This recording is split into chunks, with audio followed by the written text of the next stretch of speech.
arrogance, fraude et chute spectaculaire. Observez comment, malgré sa fortune, cet homme n'a pas pu échapper à la justice. La salle d'audience bourdonnait de conversations, tel un essaim d'abeilles agitées. L'atmosphère était tendue, presque palpable. Les spectateurs, entassés sur les bancs, les uns contre les autres, scrutaient la table du défendeur. Les murmures se propageaient rapidement, chacun alimentant des rumeurs de plus en plus scandaleuses. Puis, il fit son entrée, grand, les épaules larges, portant un costume gris de créateur d'une coupe parfaite. L'homme s'avançait avec une assurance presque arrogante. Ses cheveux brillants, lissés en arrière, captaient la lumière des néons. Et il offrait à la salle un sourire comme si elle était là pour le célébrer plutôt que pour le juger. Ethan Grayson, un nom qui avait fait la une des journaux pendant des semaines, semblait plus être un invité d'honneur qu'un accusé. Accusé d'avoir escroqué des millions auprès de familles vulnérables, ce n'est pas son arrivée qui fit tourner les têtes, mais l'entrée de la juge Monica Lee, vêtue de sa robe noire, qui changea la dynamique. La juge Lee se dirigeait vers son banc avec une calme autorité, sa simple présence suffisant à imposer le respect. Elle n'avait pas besoin de hausser la voix ni de lancer un regard sévère à la foule. Sa réputation de juge impartial et dévoué à la justice la précédait. Tous se levèrent pour accueillir l'honorable juge Monica Lee. Le bailli annonça l'ouverture de l'audience et tous se mirent debout, sauf un, Ethan Grayson. La salle se figea. Tous les regards se tournèrent vers lui alors qu'il restait assis, feuilletant un document comme si la procédure ne le concernait guère. Son avocat se pencha, lui murmurant de se lever, mais d'un geste indifférent de la main, Ethan l'envoya promener. La juge Lee s'arrêta à son poste, son regard impénétrable et son visage impassible. Le silence, désormais lourd et oppressant, se faisait encore plus marqué. Un murmure s'éleva parmi les spectateurs, l'incrédulité palpable. Comment osait-il? Mais Ethan ne sia pas. Il semblait presque défier la juge, comme si le silence l'incommodait à peine. « Vous pouvez vous asseoir », déclara la juge d'une voix posée. Elle n'eut aucune réaction immédiate face à l'insulte, mais l'atmosphère dans la pièce avait indiscutablement changé. L'air était désormais lourd, étouffant. Ce n'était que le début. Ethan Grayson allait vite découvrir que même les plus riches et influents ne sont pas intouchables. Ethan Grayson n'était pas un simple homme d'affaires fortuné. Il incarnait l'image du riche qui fait sensation dans les médias. Achats extravagants, propriétés de luxe sur les deux côtes, jets privés et soirées dignes des plus grandes célébrités. Son empire, Grayson Investments, avait longtemps été salué comme un exemple de réussite. Mais derrière le luxe et la brillance, une autre réalité se cachait. Son ascension avait été fondée sur la tromperie. Il avait promis à des petites entreprises et des familles de la classe moyenne qu'il leur offrirait une sécurité financière. Confiants, des centaines de personnes avaient investi leurs économies dans des systèmes frauduleux, comptes de retraite, fonds d'études et même des héritages familiaux. Mais tout avait disparu en un instant. Les conséquences furent catastrophiques. Des familles perdirent leur foyer, des parents peinaient à subvenir aux besoins de leurs enfants et des couples âgés se retrouvaient à envisager une fin de vie dans la misère. Les effets de sa cupidité se firent sentir bien au-delà de ses victimes immédiates. Mais pour Ethan, ce n'était que des affaires. Lorsque les enquêteurs finirent par le rattraper, les preuves étaient accablantes. Extraits bancaires, documents falsifiés et témoignages d'ex-employés établissaient une vérité irréfutable. Pourtant, même avec la pression croissante, Ethan restait implacable. « J'ai les meilleurs avocats que l'argent puisse acheter », avait-il déclaré aux journalistes devant sa résidence de Malibu. Cela finira par s'arranger, comme toujours. Pendant un temps, on aurait cru qu'il avait raison. Son équipe juridique multipliait les recours, retardant le procès pendant des mois. Il le présentait comme un entrepreneur incompris. un bouc émissaire des erreurs d'autres. Mais aucune tactique légale ne pouvait effacer l'énormité des preuves, ni la souffrance de ses victimes.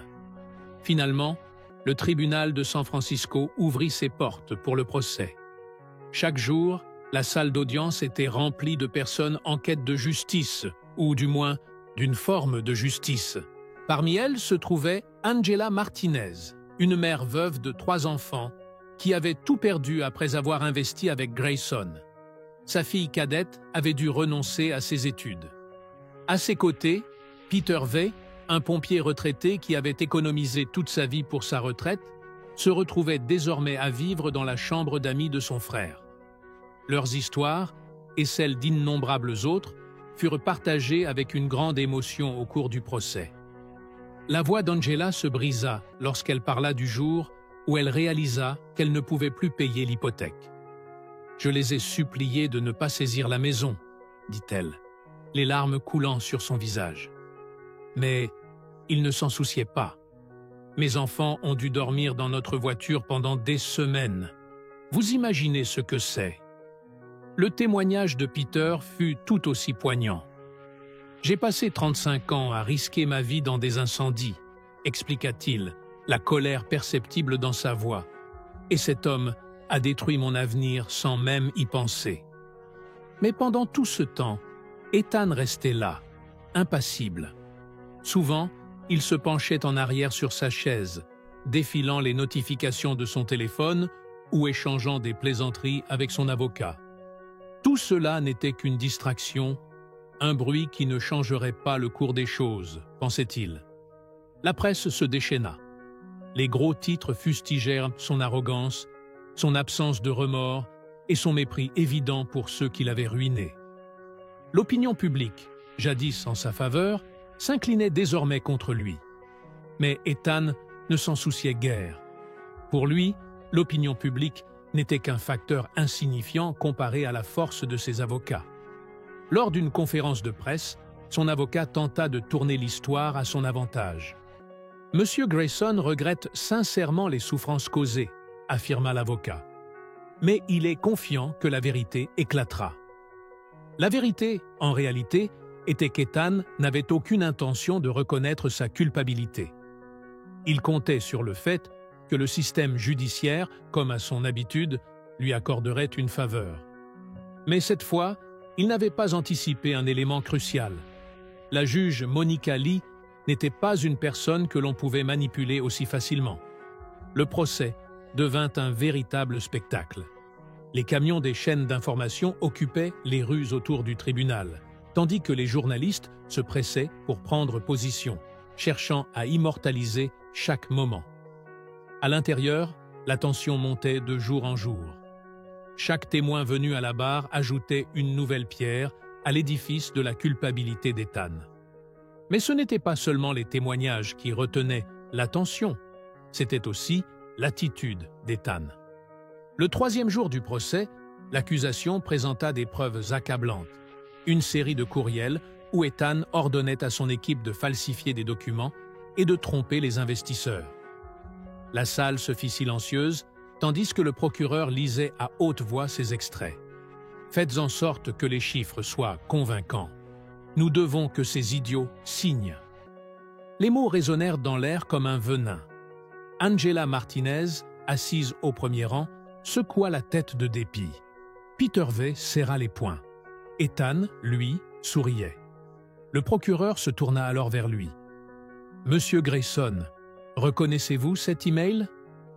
Avant qu'il ne puisse répondre, son avocat intervint.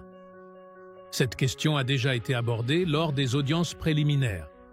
Mais la juge Lee leva la main, son regard inflexible. « Je pense que cette question doit être posée directement à l'accusé, Mieux Cartwright. » Le procureur, satisfait, se tourna alors vers Ethan. Ce dernier se redressa, et la salle entière retint son souffle. Puis, dans un silence glacial, il répliqua d'un ton qui se voulait détaché. « Ce n'est pas ce que vous croyez. » Tous les yeux étaient rivés sur Ethan, ses yeux glacés trahissant son arrogance. Pourtant, les preuves accablantes étaient là. Les témoignages, les documents, les récits poignants des victimes de sa fraude. Aucun doute n'était possible. Ethan, cependant, restait figé, comme si le poids de ses actes ne l'atteignait pas. La juge Monica Lee, après un instant de silence, se leva enfin, ses yeux perçant le silence de la salle. Tous attendaient avec impatience la sentence qui allait frapper l'homme responsable de tant de souffrances. Ethan Grayson, vous avez manipulé, exploité et détruit des vies. Vous avez volé l'avenir de nombreuses familles pour votre propre profit. Il est temps que vous assumiez les conséquences de vos actes. Elle marqua une pause et fixa l'accusé. Je vous condamne à 25 ans de prison, sans possibilité de libération conditionnelle.